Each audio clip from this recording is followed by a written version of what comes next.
to be on Capitol Hill and debate us face to face. They don't even have the guts to do that because they know there's no merit to the Republican position.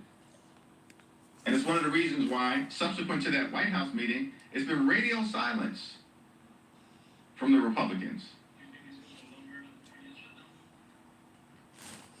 I think all of us, we're here, certainly Catherine and I, we're here for the shutdown that took place in 2013. It was a 14-day government shutdown until Republicans finally came to their senses that they did not have public support for the cruelty they were inflicting on the American people, and then engaged in an unconditional surrender. Donald Trump presided over a 35-day government shutdown. All of us were here at the time, just entering into Democratic leadership. And then finally, Republicans realized the insanity of their position, and after 35 days, the government was reopened, and they engaged in an unconditional surrender. At this particular time, what we're fighting for is to protect the health care of the American people, which has been under relentless assault. These aren't facts and figures. This is about real Americans who've already been hurt by the relentless Republican assault on their health care. And now they're asking Democrats to participate in doing more damage to the quality of life of everyday Americans. And we're not interested. Just like not a single Democrat voted for the one big ugly bill that enacted the largest cut to Medicaid in American history, Democrats will not participate in the Republican effort to continue to gut the health care of the American people. Vice President Vance says he wants to have a conversation. We're ready to have a conversation with any high-level member of the Trump administration. They just have to be prepared to act in good faith. Not to talk about it, but to be about it. Which means canceling the cuts, lowering the costs, saving the health care of the American people. Let me let Pete Aguilar do it. The American people are focused on this. They support our efforts to protect their health care funding. While J.D. Vance continues to spew lies, while Republicans are scattered across the country, we're here, as the leader mentioned, we're here ready to negotiate, ready to discuss and debate how we get out of this shutdown. This is a Republican-led shutdown, all because they have an inability to deal with the healthcare crisis and the affordability crisis that Americans are going through. That's what this is about. And the American people are supportive of this, and it's a shame that they continue to use every lever they can to extract pain. But to your question, Nicole, infrastructure jobs being affected, thousands of people potentially laid off. I'm guessing a lot of those people might live in New Jersey too. A lot of those workers who could be laid off. And folks in New Jersey will have a choice in 30 days.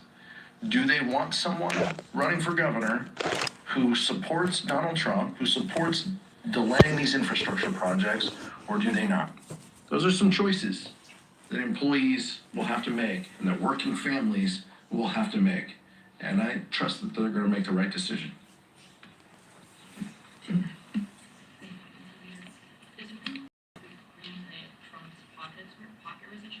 How do you approach negotiations, not just now, but in preparations overall, when the executive has essentially permission to impound the Congress? It's a very important question, and the appropriations effort is being led in an incredible way on our side by Rosa DeLauro, partnering with Patty Murray on the Senate side. And House and Senate Democrats have been clear, including in our conversation with President Trump on Monday, that we want to reach an agreement in good faith to make sure that the government is funded and that we do it in a way that lifts up the quality of life of the American people. But we also have to make sure that if we reach an agreement, that has bipartisan support in the House and in the Senate, is signed into law by President Trump, that the administration can't then come behind that agreement and in a partisan way undo funding for programs and for support that matters to the American people. And we've articulated that to them very clearly, and also laid out that in the Democratic continuing resolution that would keep the government open for 30 days, that resolution can be passed right now. The reason why Republicans consistently have voted it down is because the Democratic spending bill actually supports the health care of the American people, and Republicans are consistently voting to undermine the health care of the American people. Yeah. Yeah. This is just the first day of the shutdown, but I'm curious how you're thinking about its impact on the victims. We are not thinking about its impact on the midterm elections. How you doing? What's up? How you? Thanks for watching.